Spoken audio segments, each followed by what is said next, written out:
পুলিশের পক্ষপাতিত্বের বিরুদ্ধে ক্ষোভ উগরে দিয়ে এবার খোদ রাজ্যের মুখ্যমন্ত্রীর হস্তক্ষেপ দাবি করলেন এক অসহায় গৃহবধূ। চাঞ্চল্যকর এই ঘটনাটি ঘটেছে ভাইকুড়া থানার অধীন জোলাইবাড়ির মধ্যপিলাক এলাকায়। ঘটনার বিবরণে জানা গেছে, স্থানীয় বাসিন্দা লিটন মজুমদারের সহধর্মিণী দীপালি মজুমদার প্রতিবেশী নির্মল বিশ্বাস, তার স্ত্রী সঞ্জু বিশ্বাস ও ছেলে সত্যজিৎ বিশ্বাসের হাতে নির্মমভাবে আক্রান্ত হন। গুরুতর আহত অবস্থায় ওই গৃহবধূ বর্তমানে শান্তিরবাজার জেলা হাসপাতালে চিকিৎসাধীন গৃহবধূর অভিযোগ, নির্মল বিশ্বাস দীর্ঘদিন ধরে তাকে নানাভাবে হেনস্থা করার চেষ্টা করছিল। তাতে ব্যর্থ হয়ে গত বুধবার নির্মল ও তার পরিবারের লোকজন আচমকা ওই গৃহবধূ ও তার কন্যা সন্তানের উপর চড়াও হয় এবং মারধরের পাশাপাশি গৃহবধূর শ্লীলতাহানির চেষ্টাও চালানো হয়। এই জঘন্য অপরাধের বিরুদ্ধে আক্রান্ত গৃহবধূর পরিবারের পক্ষ থেকে ভাইকুড়া থানায় একটি লিখিত অভিযোগ দায়ের করা হলেও থানার ওসি বিষ্ণুচন্দ্র দাস কোনো পদক্ষেপ নেননি বলে অভিযোগ।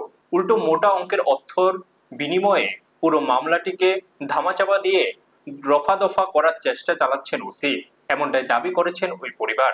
থানায় গিয়ে ন্যায় বিচার না পেয়ে অবশেষে হাসপাতালের বিছানায় শুয়ে সংবাদ মাধ্যমের মুখোমুখি হন ওই গৃহবধূ এবং প্রশাসনের শীর্ষ মহল ও মুখ্যমন্ত্রীর কাছে দোষীদের উপযুক্ত শাস্তির আর্জি জানান।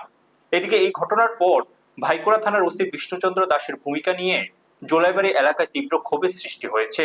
স্থানীয়দের অভিযোগ, ওসি বিষ্ণুচন্দ্র দাস দীর্ঘদিন ধরে এই থানায় রাজত্ব করছেন এবং একাধিক অপরাধমূলক কাজকে প্রশ্রয় দিচ্ছেন। এক গৃহবধূ শ্লীলতাহানির মতো স্পর্শকাতর ঘটনাকে ধামাচাপা দেওয়ার চেষ্টার পর প্রশাসন দোষী এবং পক্ষপাত দুষ্ট ওসির বিরুদ্ধে কি ব্যবস্থা নেয় এখন সেটাই দেখার। ব্যুরো রিপোর্ট, নিউজ তৎকাল 24। সোমবারে রাত্রে নির্মল বিশ্বাস আমার বাড়িতে যাই, আমার স্বামীর মেয়েরে আমার শাশুড়িকে খুব মারধর করছে, ধারালো অস্ত্র লইয়ে কুড়াই লইয়ে লাড়ি দিয়ে খুব মারা মারছে। কে মারছে? নির্মল বিশ্বাসে, তার ছেলে সত্যজিৎ বিশ্বাস, তার মা সঞ্জু বিশ্বাসে।